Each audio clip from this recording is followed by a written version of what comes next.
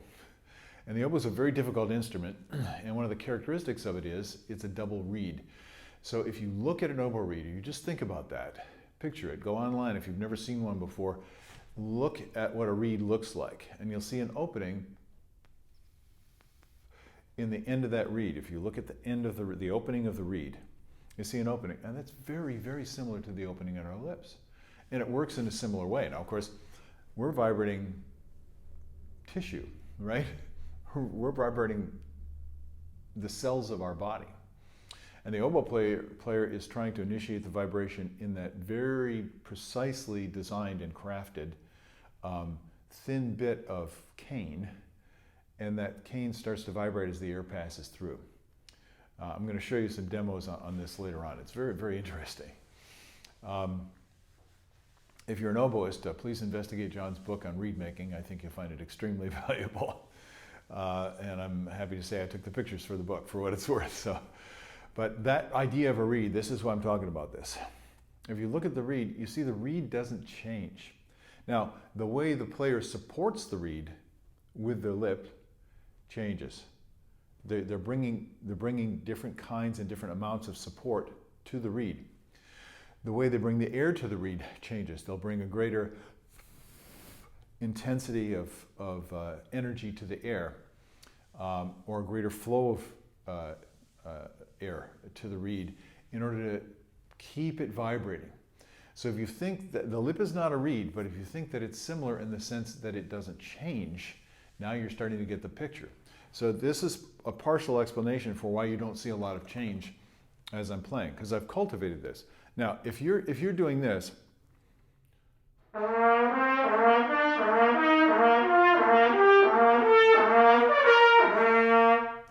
you know, it is what it is.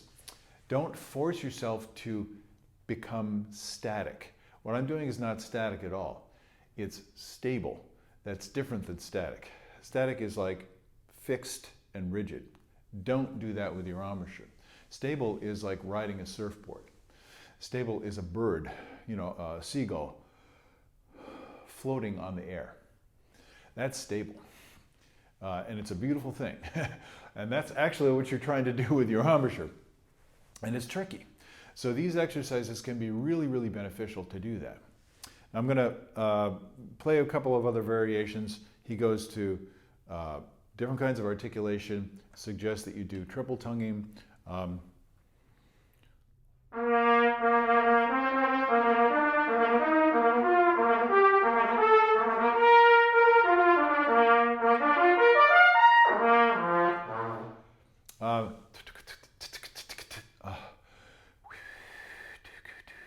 When you're tonguing, make sure that the air flows that gets past the tongue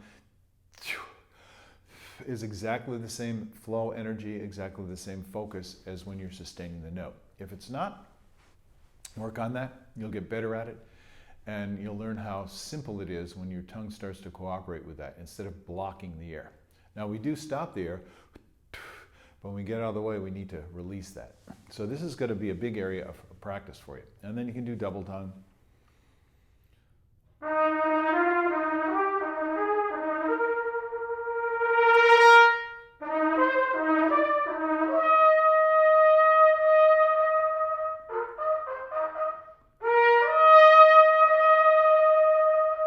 So what I'm working on is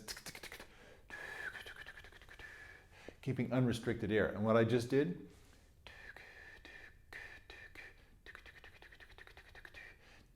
no.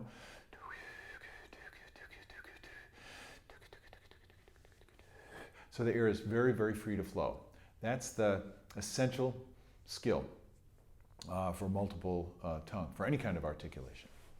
Now I'm going to play my favorite exercise in the Schlossberg and leave you with that. Now we're increasing the difficulty by changing direction. Now we're going to go in both directions.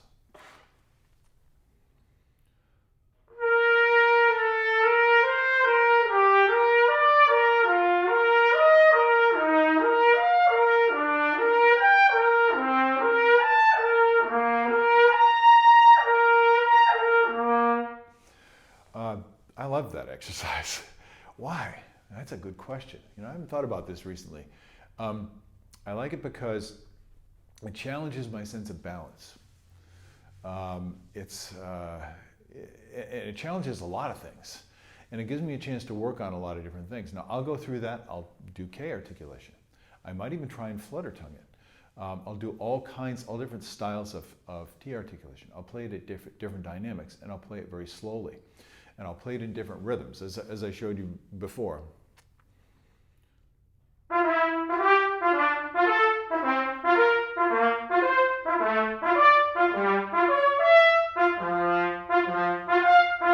Ooh, now I'm starting to get stiff, so I'll take the tongue out. Just relax. Let it go.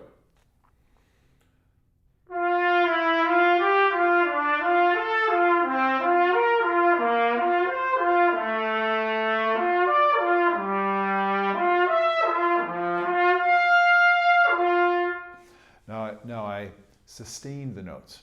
I landed on a note, and what I'm trying to see is, am I stable on that note? Am I in this center where it vibrates the best? Is the pitch stable? Is the timbre stable? Does it feel good? Am I singing?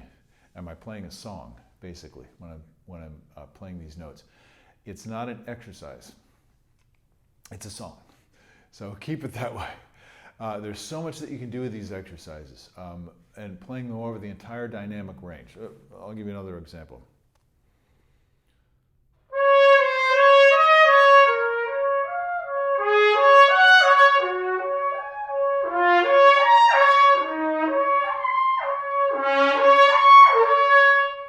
Ooh, that one requires a little bit of work. I kind of took myself by surprise on that one, not really prepared for it. But it's exactly the same principle regardless of what range you're playing in, or how loud or how soft you're playing.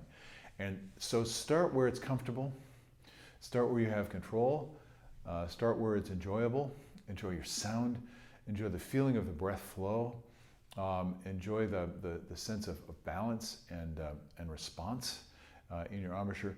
Don't force, and give yourself time. Patience, as they say, is a virtue. One with which I am not terrifically blessed, so I have to practice it. And God gives me many opportunities to be patient every day. Whether I take advantage of those opportunities is a different question, but that's one reason why I enjoy practicing the trumpet, because it's kind of a discipline that can give me an opportunity to practice that patience. So I hope some of these things help.